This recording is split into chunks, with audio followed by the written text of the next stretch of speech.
নমস্কার বন্ধুরা, দীপাস্টার্লিং চ্যানেলে আপনাদের স্বাগত। আজকে আমার রেসিপি বাদাম পকোড়া। এই বাদাম পকোড়াগুলো দেখুন কতটা ক্রিস্পি হয়েছে, সন্ধ্যে স্ন্যাক্স হিসেবেও খুবই ভালো। তাহলে আমি এই রেসিপিটা কিভাবে বানালাম দেখে নেওয়া যাক। বাদাম পকোড়া বানাবার জন্য আমি নিয়েছি 250 গ্রাম কাঁচা বাদাম। এটা রোস্টেড বাদামে বানানো যাবে না। কাঁচা বাদামটা আমি ভালো করে জলে ধুয়ে নেব। ভালো করে ধুয়ে নেব। এবারে জলটা ঝরিয়ে নেব। এবারে এর মধ্যে দেব 250 গ্রামের হাফ বেসন, দেব 3 টেবিল স্পুন কর্নফ্লোর। বেসনে কোটিংটা ছেড়ে ছেড়ে যেতে পারে, সেই জন্য কর্নফ্লোরটা দিলে কোটিংটা ভালো হবে। দেব 1 ছোট চামচ শুকনো লঙ্কা গুঁড়ো, 1 ছোট চামচ আমচুর পাউডার, অল্প একটু হলুদ দিলাম কালারটা ভালো হবে বলে, নুন স্বাদ মতো, 1/4 চামচ খাবার সোডা। এবারে সব একসাথে ভালো করে মিশিয়ে নেব। শুধু বেসন দিলে ভাজবার সময় মুচমুচে হলেও কিছুক্ষণ পরে নরম হয়ে যায়, কিন্তু খাবার সোডা আর কর্নফ্লোরটা দেওয়ার জন্য মুচমুচে ব্যাপারটা থেকেই যাবে।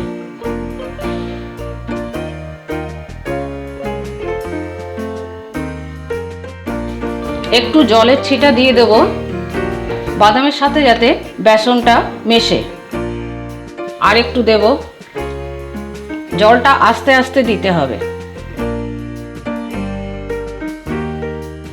জলের পরিমাণটা এমনভাবে দিতে হবে যেন পাতলা না হয়ে যায়, অথচ সমস্ত বাদামগুলো দেখুন ভিজে গেছে। এবারে এই অবস্থায় আমি সেট হওয়ার জন্য 10-15 মিনিট রেখে দেব। তেলটা গরম হতে দিয়েছি, 10-15 মিনিট হয়ে গেছে। বাদামটাও দেখুন কেমন টাইট হয়ে গেছে, এটা ভাজবার সময় ছাড়া ছাড়া হয়ে যাবে। তেলটা গরম হয়ে গেছে, আমি এবারে বাদামগুলো দিয়ে দেবো।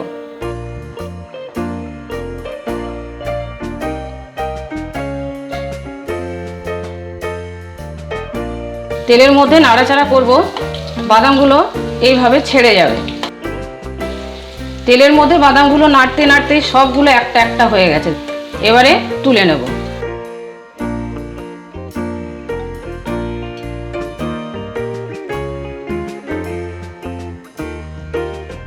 সেকেন্ড ব্যাচ বাদামগুলো দিয়ে দেব। তেলটা ভালো করে গরম হয়ে গেছে। আমি বাদামগুলো 3 বারে ভাজবো।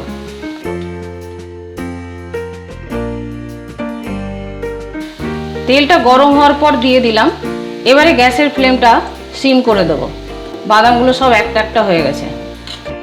গ্যাসের ফ্লেমটা সিম করে না দিলে ওপর পোর্শনটা তাড়াতাড়ি ভাজা হয়ে যাবে, কিন্তু বাদামগুলো ভালো ভাজা হবে না। আপনারা এইভাবে বানিয়ে যদি এয়ারটাইট কন্টেনারের মধ্যে রাখেন তাহলে অনেক দিন একই রকম থাকবে। এবারে তুলে নেব।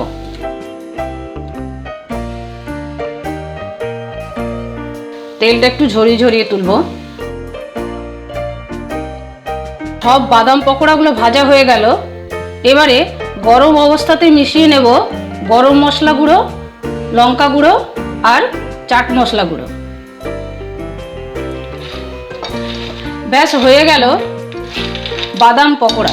আমার এই বাদাম পকোড়ার ভিডিওটি যদি আপনাদের ভালো লেগে থাকে তাহলে প্লিজ একটা লাইক করে দেবেন, শেয়ার করবেন আর সাবস্ক্রাইব করে বেল আইকনটি টিপে দেবেন পরবর্তী নোটিফিকেশনের জন্য। আমি এবারে এয়ারটাইট কন্টেনারের মধ্যে রেখে দেব। এইভাবে এয়ারটাইট কন্টেনারের মধ্যে আমি রেখে দেবো।